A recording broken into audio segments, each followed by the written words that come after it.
Copyright disclaimer under Section 107 of the Copyright Act 1976. Allowance is made for fair use for purposes such as criticism, comment, news reporting, scholarship, and research. Fair use is a use permitted by copyright statute that might otherwise be infringing. Nonprofit, educational, or personal use tips the balance in favor of fair use.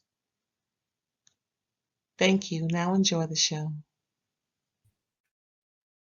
Hey, what's up, everybody? Thanks for tuning in to another episode of RAERAEs Review, where I'm going to be discussing Real Housewives of Potomac, Season 9, Episode 15. We're moving along, y'all. How many more of these is we going to do? I mean, do we have first of all, do we have a new housewife? Ray turned out to be spilling tea, baby.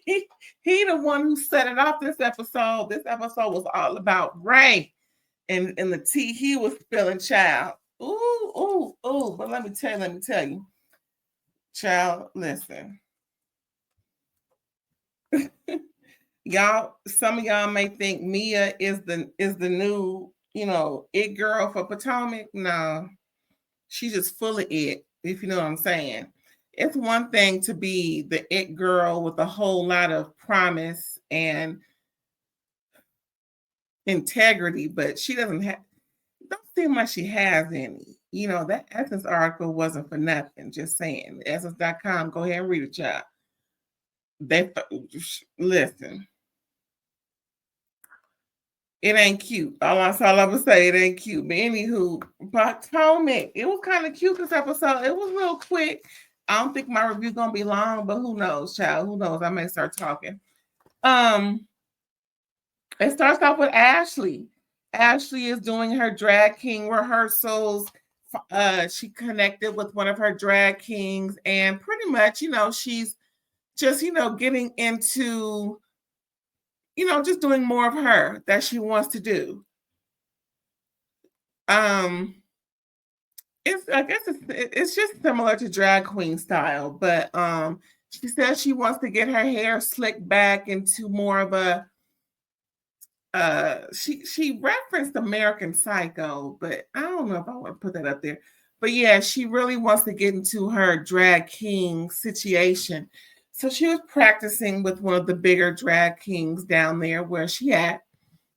And she said she's going to give a good show. Her family's down with it.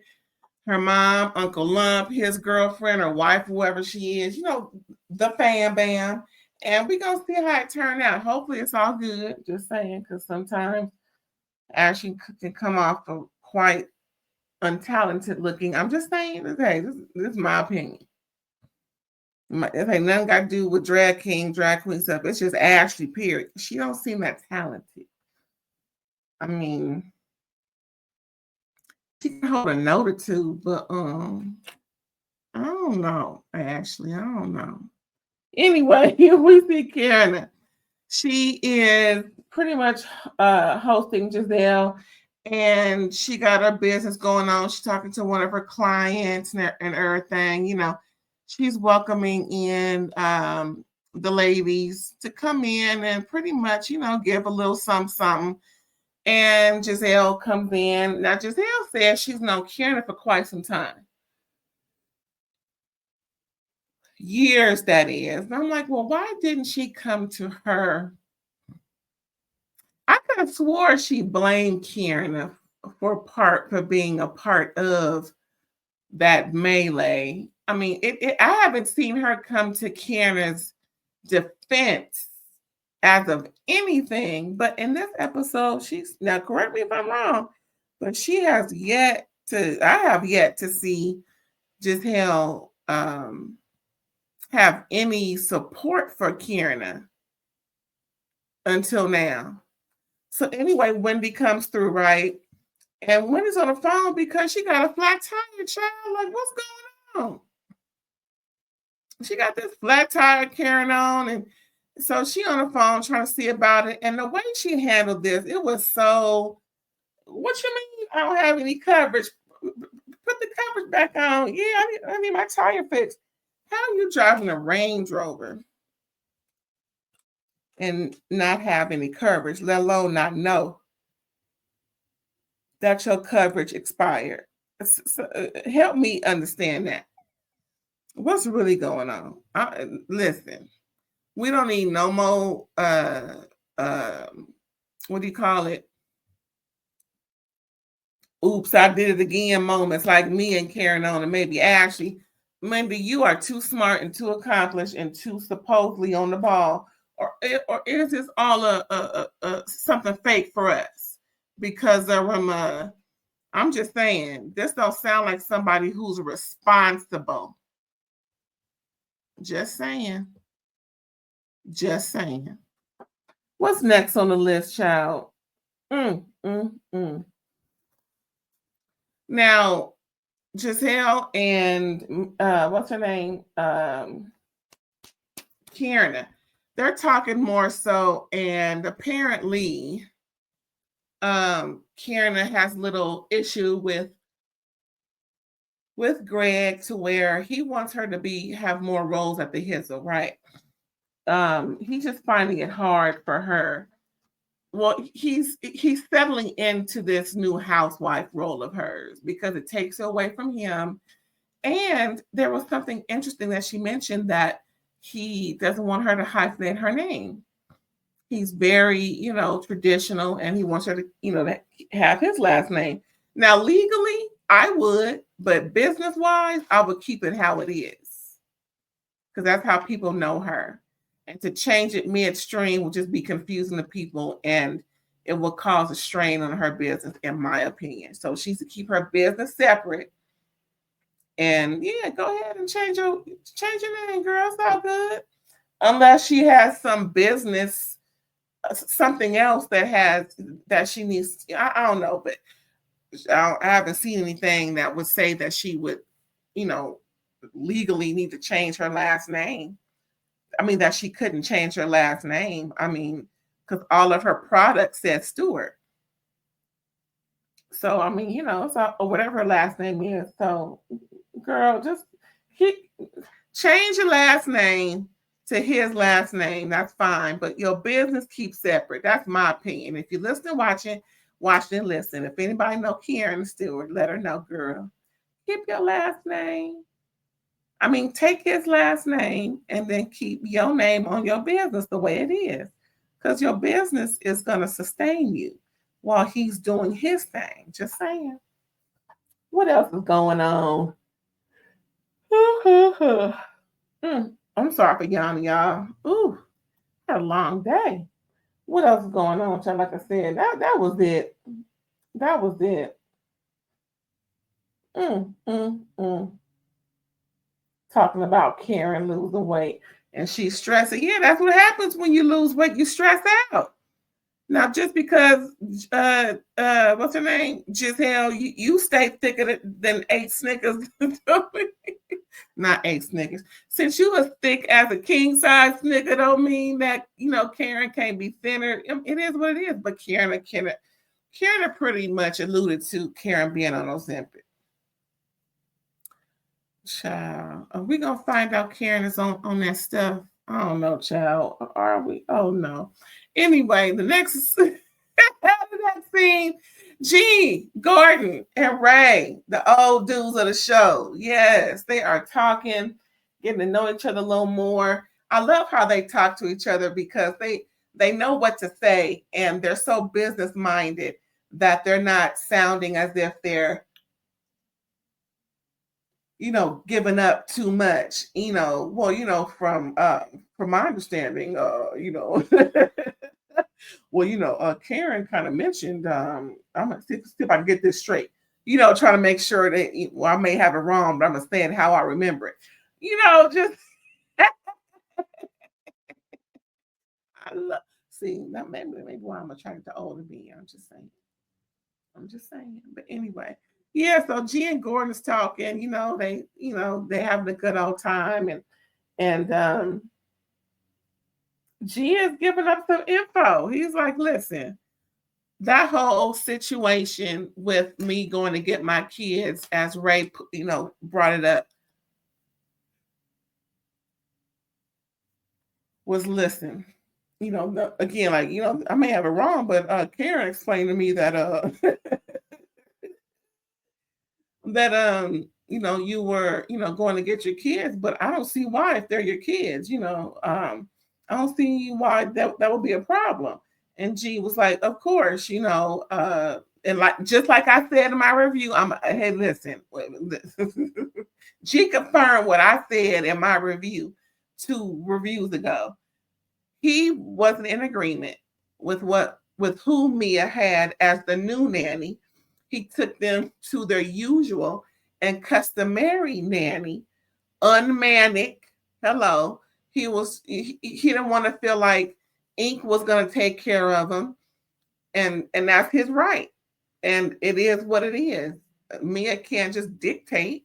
And he also said that the kids were with him 25 days out of the 30 in the month of June. Hello. Like I said, Mia's trying to paint a picture of this man to be manic, unfit, dangerous to the community and the children. Just, whoop-de-woo. And it doesn't seem like the case. He is not in alignment with how Mia is trying to run these kids and use the kids against them. Child, Mia's getting. Ooh, wait till listen. I knew from jump. I can spot a hoe from a mile away, and usually hoes don't know how to parent. It is what it is. Like she said, she wasn't raised with everyone else's wherewithal, so she's doing the best she can. Well, girl, you doing it wrong. Yeah, I said it. You doing it wrong. And the best thing Mia could have done was latch herself to someone who is successful with their children and confide in them. And they all have secrets that they don't really let out on the show.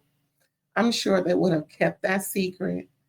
And, for those special conversations that she would share with someone. But no, she wants to be messy and trifling and trifling her way to the top. That's how hoes do. Hoes and gold diggers don't care who they hurt as long as they get theirs. And she fits that description. I don't think Karen knew to the extent, but it is what it is. So yeah, G was letting also cat out the bag that he did a paternity test on his son. And for I don't know how long it's been going on, but that little boy is his. Mia knows, but Mia been perpetrating a fraud to these ladies on this show that Ink could be the daddy. Wait till we get to that part, okay?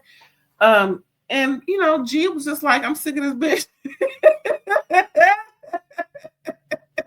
But G did say, since we're doing this, pretty much we've been doing this all this time, we can just stay how we is.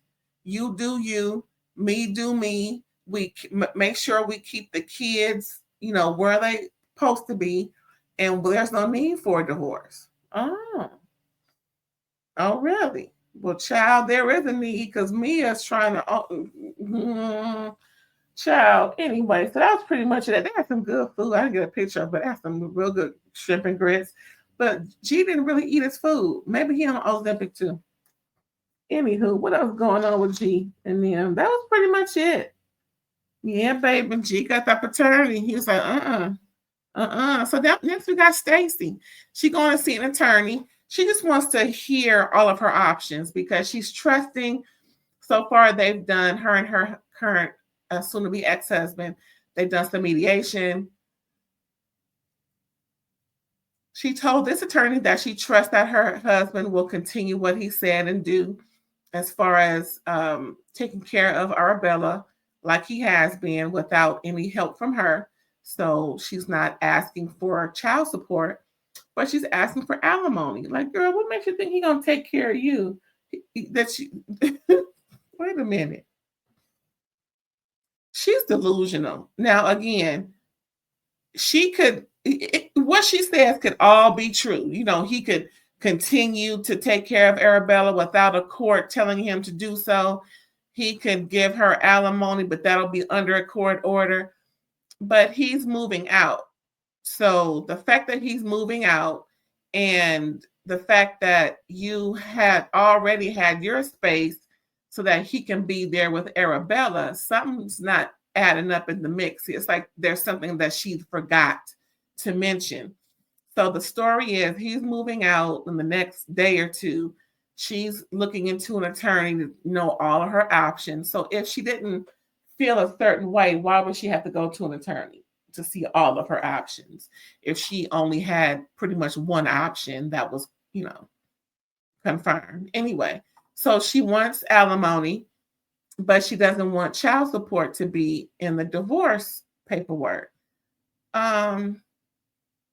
She says her husband makes a considerable amount more money than she does, so he's more than capable of taking care of her through alimony.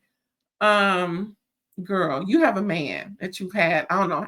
She never met. I don't even recall her mentioning that her husband knows about TJ, but he on this show, girl. And I think that she went to this attorney to really get the 411 due to the fact that she has a man.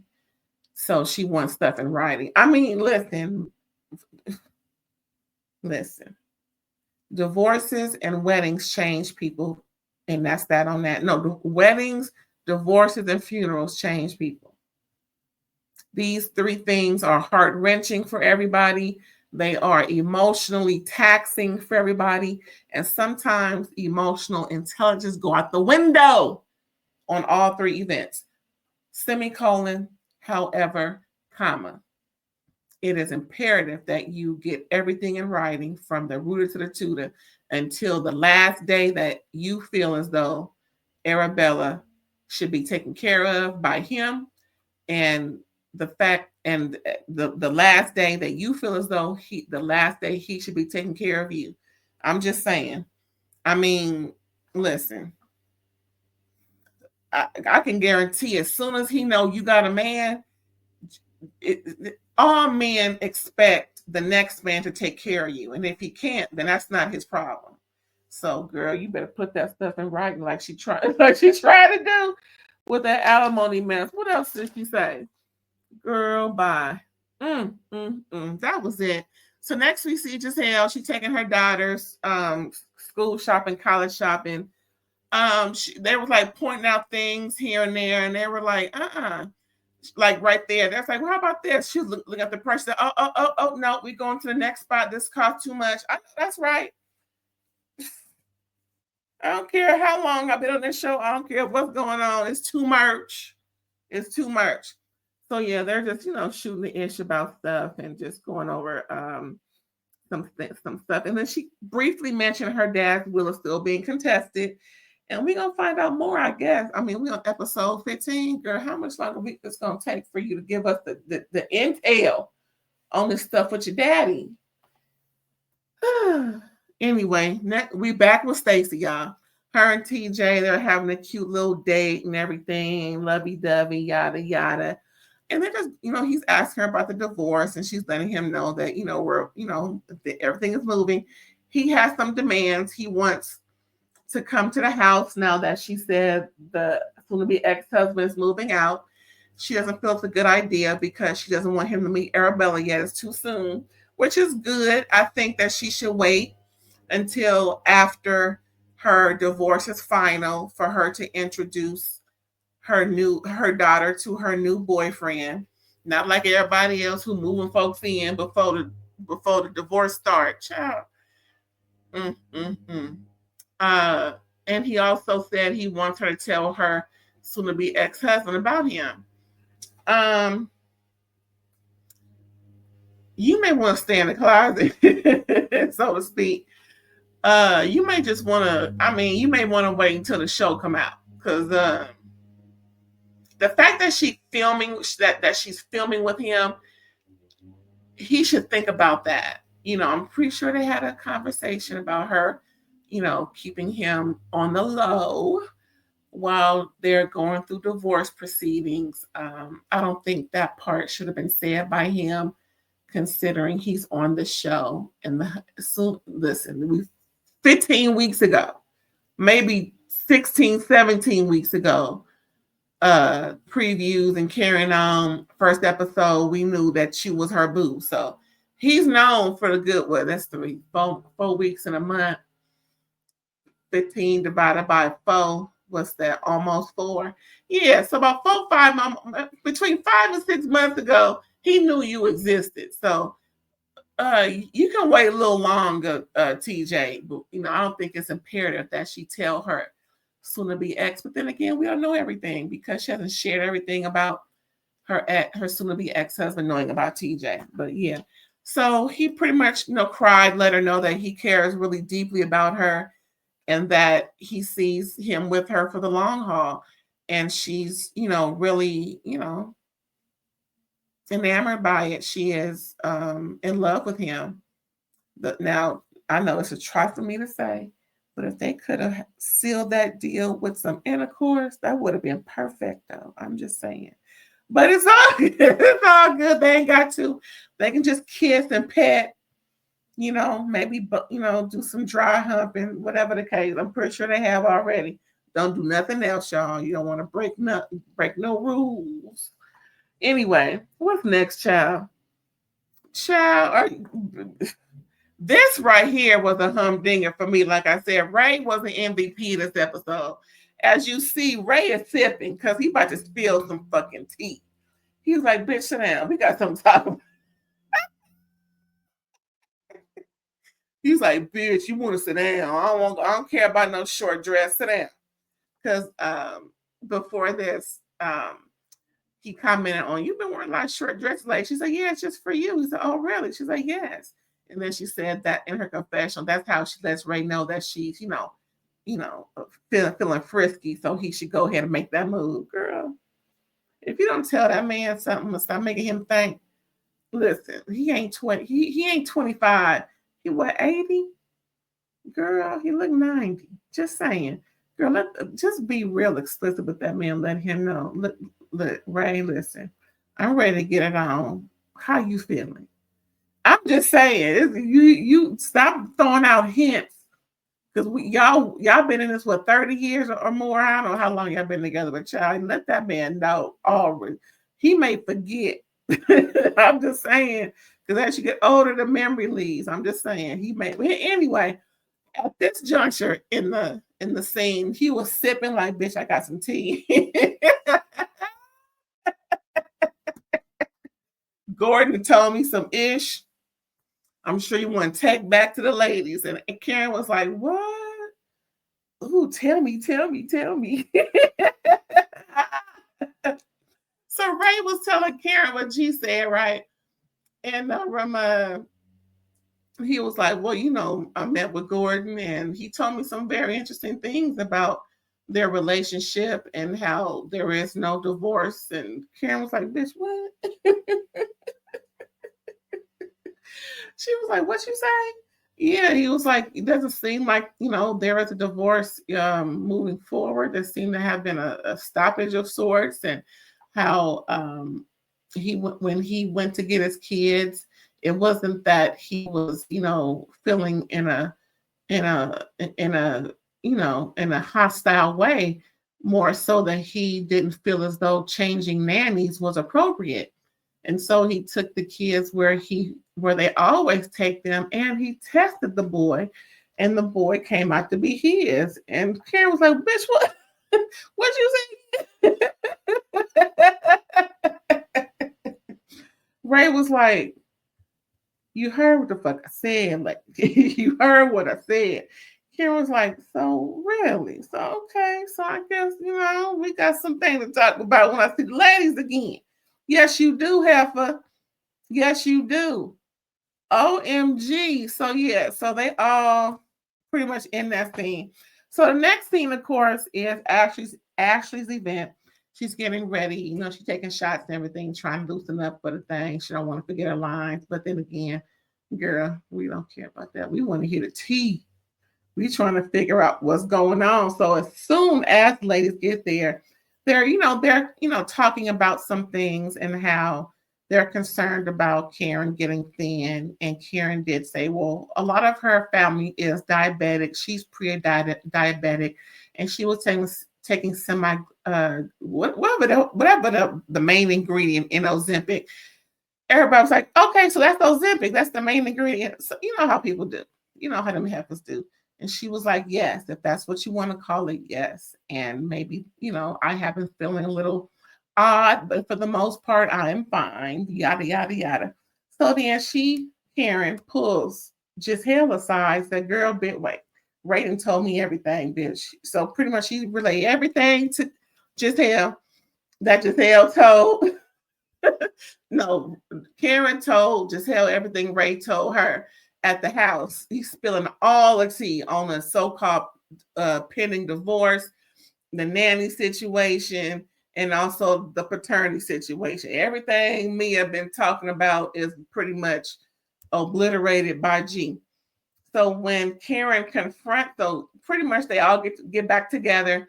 Gizzhell brings it up. You can't really hear because they're inside the restaurant and they're trying to get louder than the noise of the restaurant.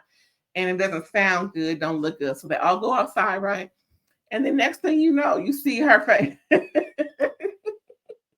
Because Karen was like, listen, Ray told me some things, and pretty much you may want to shoot down my character regarding this DUI situation, but yours is shot to hell. So Mia was confronted, and she had no excuse. And here comes Jacqueline trying to back her up, bringing up the rear. So, well, I've known about, the last few days. And then Wendy was like, girl, you do? And then Karen was like, Mia, girl, listen, girl. Oh, my God, girl. Oh, no. So Mia's trying to find the words to say, but she can't. Gizzhell and Karen is reading being for filth. Wendy is holding on to Jacqueline like, girl, you knew all this time. I mean, forever how long? It was, as you see, Mia had no leg to stand on. It was just confrontation, and that was that. Child. All I know is the men ran this show. If it wasn't Gordon spilling the vital tea, it was Ray backing him up, telling Karen, and of course Karen is gonna tell the lady because she couldn't wait to tell him at that place. Anyway, so we're gonna find out episode 16. Listen, that was the last scene with Mia trying to, talk about Karen's legal issues. Karen's like, listen, that ain't got nothing. I think I heard Gizzhell said that ain't got nothing to do with what we talking about right now. And we know about that already. We don't care about that. Anyway, so yeah, that was season. Potomac, season 9, episode 15, y'all. Please come back for the round of RAERAEs review. Oh, Lord, have mercy. Young, Rich, and African is coming up this week, y'all. It's good. Season 3. Oh, the fashions, bitch, the fashions. I love it. Oh, that man's fine. Lewis. Oh, child. I'm a fan of myself ever since watching. I'm gonna be a fan of myself every time I watch that show, child. Oh, that man. John, let me tell you, if you don't know nothing about me yet, I love me a good black man who look black. No shade to the Eurocentric folks, but I love me a good African looking man. And I'm gonna tell you, yes, baby. But yeah, anyway, come back soon. I'll see you next time. Bye.